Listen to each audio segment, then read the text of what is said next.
Il y a 105 ans, le 6 juillet 1919, se terminaient les Jeux interalliés organisés par l'armée américaine et la YMCA au stade Pershing de Paris, stade offert à la France par les États-Unis du nom du commandant en chef du corps expéditionnaire américain, le général John Pershing. Des centaines de militaires de 18 nations du camp des vainqueurs de la Première Guerre mondiale participèrent à ces Jeux du 22 juin au 6 juillet, concourant dans de nombreux sports comme l'athlétisme, le football, le rugby, la boxe, le tir, le basketball et le baseball.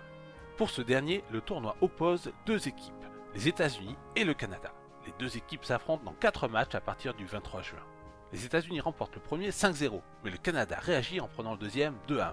En revanche, les Américains survolent les deux dernières rencontres 10-0 et 12-1.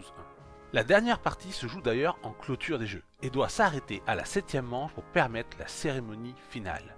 Les États-Unis remportant ces Jeux, la France terminant deuxième. Team USA n'est pas la seule à survoler le dernier match, un meeting d'acrobatie aérienne se déroulant au-dessus des joueurs. Les Américains remportent également le concours de lancer de grenades grâce à leurs compétences acquises au baseball.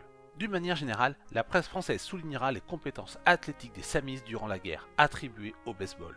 D'ailleurs, le baseball deviendra sport officiel de l'armée française en 1918 sous l'impulsion du général Vidal. 105 ans après, le stade Pershing, niché au cœur du bois de Vincennes, continue d'accueillir les matchs de baseball des clubs parisiens.